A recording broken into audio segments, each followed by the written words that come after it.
We need to win this election, but even more importantly, after we win on November 6th, we have to govern the United States of America. And Paul Ryan is an individual who will be a great asset to the next president of the United States, Mitt Romney. Without further ado, ladies and gentlemen, give a great Southwest Virginia welcome to the next Vice President of the United States of America, Paul Ryan. I got to be a professional announcer or something. That's awesome, Morgan. Thank you, Morgan. Let's hear it for Morgan Griffith. Hey, man. Wow. Thank you so much. I want to introduce you to the nucleus of my life. My wife, Jana, our daughter, Liza, our sons, Sam and Charlie. Say hi, guys. They don't have school today or tomorrow, so they're out here on the road with me, and all they want to talk about is trick-or-treating. And you know what's kind of scary about that? Is it's not scary. We're not heading in the right direction. I see all these coal hats out here. We, in Wisconsin, we use coal. It keeps our electricity rates down. It keeps our businesses operating. You produce coal. It keeps good family-supporting wages and jobs. And this war on coal is going to end when we elect Mitt Romney, the next president of the United States. I can guarantee you that.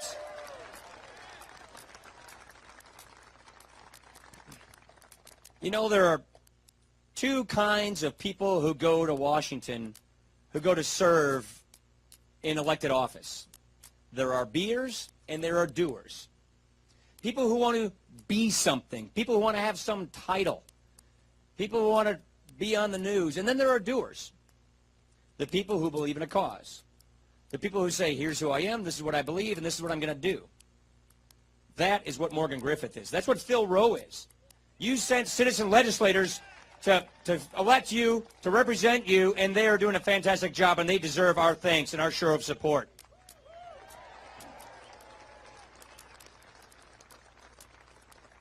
I also want to thank Mark Ammon and your whole team here at Universal Fiber. Thank you so much. Thank you, everybody here who works here. Thanks for your hospitality. Thanks for your jobs. Thanks for your innovation. Thanks for what you do. Virginia, I just got a quick question. And it's not just for folks in Bristol. It's everybody in Virginia. Are you ready to help us win this thing?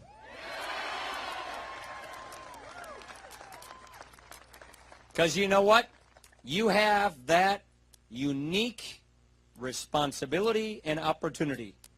A handful of states will determine this. What is this? This is the most important election in our lifetimes, no matter what generation you come from.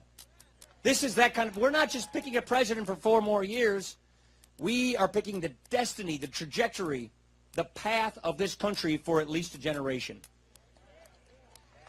Look at where we are.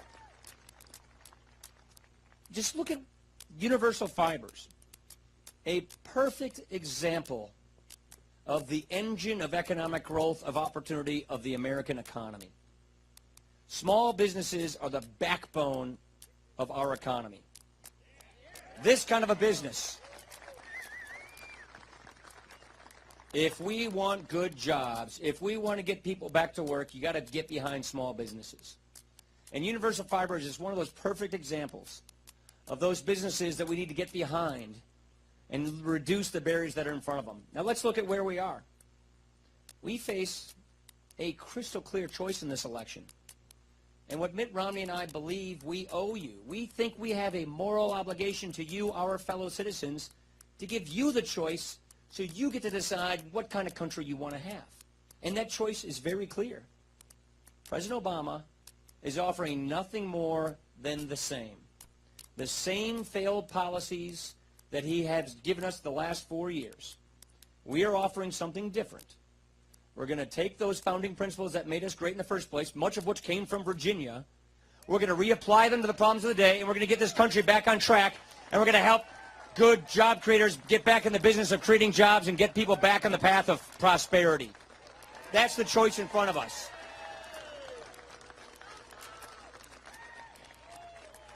You know, President Obama really hasn't given us a vision for a second-term agenda. Just a couple of days ago, he came up with a slick new brochure, you know, with less than 2 weeks left to say, oh, I do actually have an agenda. It's a slick, well, comic book, that was his word. Yeah. To me, a slick repackaging of more of the same. And look at what it's gotten us. You see, where we are today is our economy is barely limping along. It's slower this year than it was last year. Last year was slower than the year before. Job growth in September was slower than August, and August was slower than July. Please, feel free, have a seat. I don't want to, for October 25th, it's pretty darn warm out here, isn't it? You know? Yeah, we get snow this time of year sometimes in Wisconsin. But look at where we are. We're headed in the wrong direction. You see, the Obama economic agenda failed not because it was stopped. It failed because it was passed.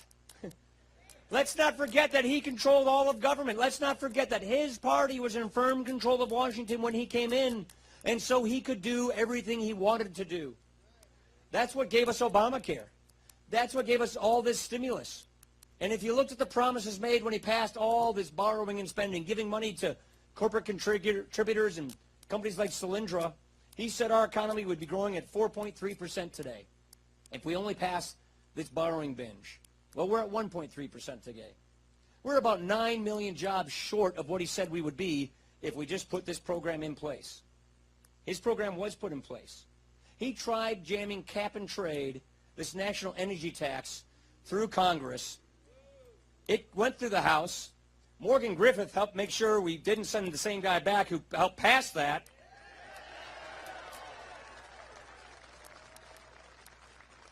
They barely stopped it in the Senate, and now he's trying to do it through regulations. And the people in the coal industry know exactly what I'm talking about. So what he couldn't get through law, he's trying to get through regulations. You see, this idea, Washington knows best. More borrowing, more spending, more regulating, more money printing. If that worked, then we would be entering a golden age along with Greece. It doesn't work. Look at the tax increases he is promising. He would like you to think it's just the Wall Street guy, it's just the baseball player, the movie star. You know what? This business right here, Universal Fiber, it's a business like 8 out of 10 of the rest of businesses in America that pay their taxes as individuals. President Obama is promising, this is already something he passed into law, that their effective top tax rate goes to 44.8% in January. Look, you compete with foreign competitors, don't you, Mark?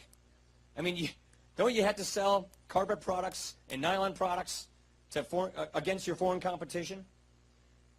When we tax our businesses at much higher tax rates than our foreign competitors tax theirs, they win, we lose. We can't afford to do that. That's not how you create jobs in Washington.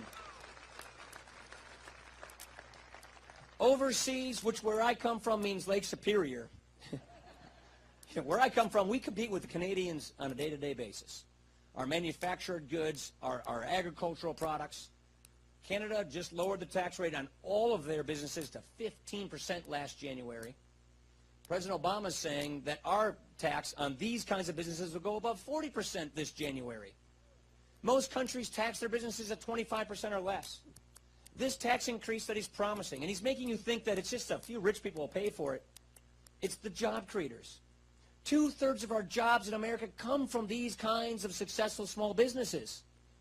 And this tax increase, it doesn't even pay for 10% of his proposed deficit spending increases. So this idea that we can just have some elites in Washington who can take more from families and more from small businesses and spend it on their friends and their cronies and whoever they think ought to be favored, it does not work. What works is small business. What works is the worker. What works is getting the barriers out from hurting our businesses. We want to release American businesses to compete. If we get ourselves on a level playing field, then nobody can hold a candle to us. We can compete. We can get jobs. Look, it's not enough for Mitt Romney and I to talk about all that he's doing. Look, the president's record has failed. He can't run on his record, and that is why he has reduced his campaign, the incredibly shrinking Obama campaign, to all these distortions, to all these divisions, to all this name-calling and word-gaming. That's not aspiration. That's not hope. That's not change. That's blame. That's division. That's distortion. He's hoping he can get away with it so he can win by default. Not only has his agenda failed, not only is he promising more of the same, we know that he is promising a $2 trillion tax increase starting in January. We know that the debt will go up to $20 trillion from $16 trillion if he's reelected, with no plan to balance the budget whatsoever.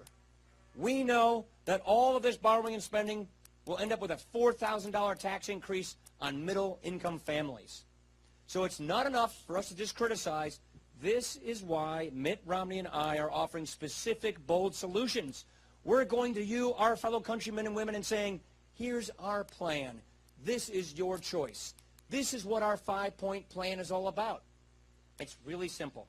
5 points on how to get a growing economy, on how to get people who used to be in the middle class, who are in poverty now, back in the middle class, how to get income security, better take-home pay, how to grow the economy and create 12 million jobs. Point number 1, and please, I know you know this, we're in coal country. We have so much energy in this country. Let's use that energy in this country and create jobs. Let's get people back to work. Let's lower our gas prices, lower our home heating prices. Coal, oil, gas, nuclear, all of it. Number 2, we got a lot of people who are struggling. A lot of people who got a great job coming out of high school, thought they'd have the job for the rest of their lives like their folks did. That's what it's like where I come from. And these factories, like where I come from, are gone. And so you got a lot of people in their 30s, in their 40s, in their 50s, in their 60s who are stuck. They don't have another job that can make up for what they had. So we need to get beyond the bureaucrats and get them the skills they need so they can get the jobs they want, to get them on a good career for the 21st century so they can get back on the path of building a future for themselves and their families. That is so essential.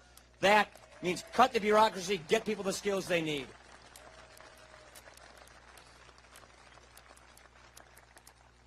We have got to open up markets for our products.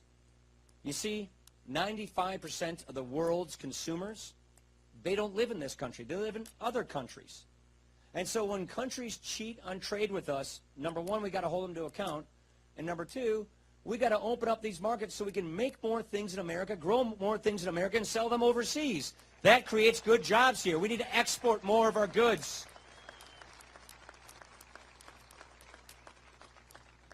Number 3, we have a moral responsibility. I see this little baby. How old is your baby? 8 months. I don't even want to tell you the math of what this 8-month-old baby is going to experience when these kids are our age. You saw my 3 kids, 7, 9, and 10 years old. By the time they're my age, the size of government then will be double what it is today, this government at that time. We're on an unsustainable path.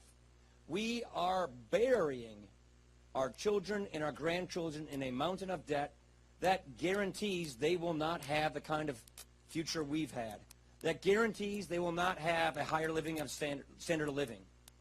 We have a moral obligation to stop spending money we don't have, to cut spending, to balance the budget, to give our kids a debt-free nation. That helps us create jobs today, and that guarantees the American legacy of leaving the next generation is better off. That is essential. And as I said at the outset, just talk to Mark. We've got to champion small businesses. Look at the cloud they see in front of them just in January. More regulations, higher taxes, a government debt crisis which threatens a destabilized currency, higher interest rates, the future of Obamacare. 75% of the businesses the Chamber of Commerce surveyed said they're less likely to hire new workers just because of Obamacare. For the sake of Medicare, for the sake of health care, for the sake of job creation, we got to get rid of Obamacare.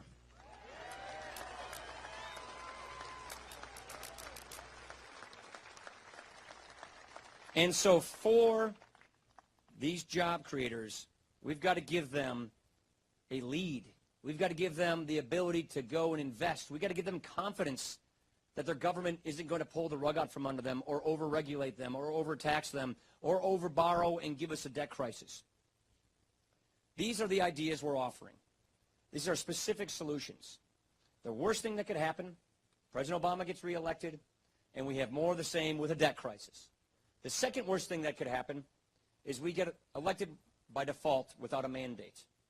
This is why we're asking you to give us the moral authority and the obligation to honor you by putting this agenda in place to get America back on the right track so we can get people back to work and we can get our country under control.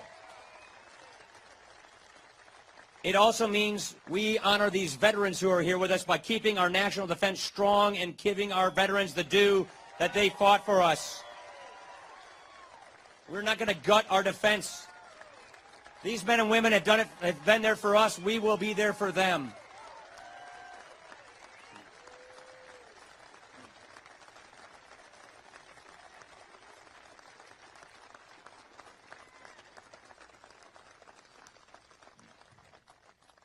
What we need is leadership.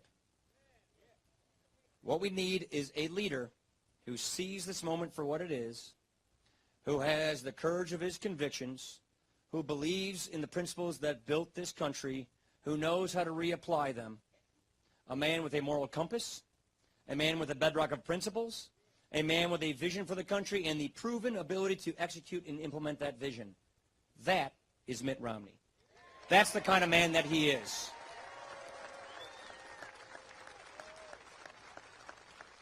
And the vision of this country is really clear. And I know some of you have heard me say this. I will always keep saying this. A Virginian wrote it down in the Declaration of Independence. We are an idea. That's what our country is. We're not just Bristol, Virginia, or Janesville, Wisconsin. America is an idea. It's a country founded on an idea. And Thomas Jefferson said it better than anybody else could. Our rights, they come from nature and nature's God, not from governments. We are sovereign. The government works for us and not the other way around. That's what this country's built on. That's who we are. That's the genius of America.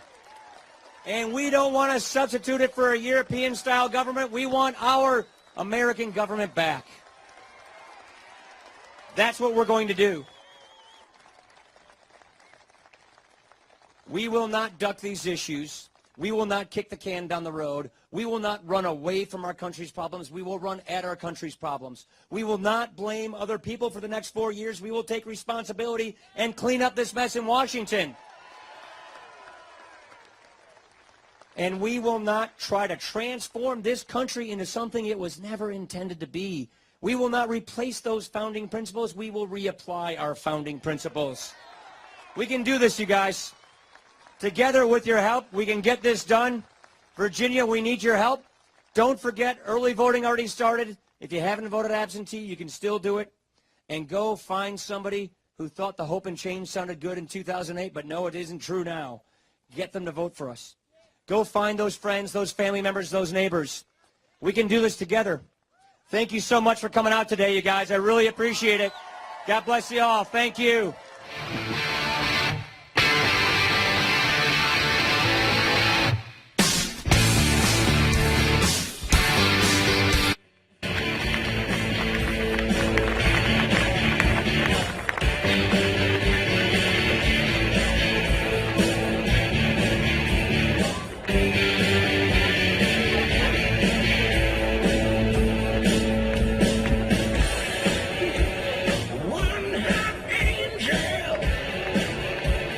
One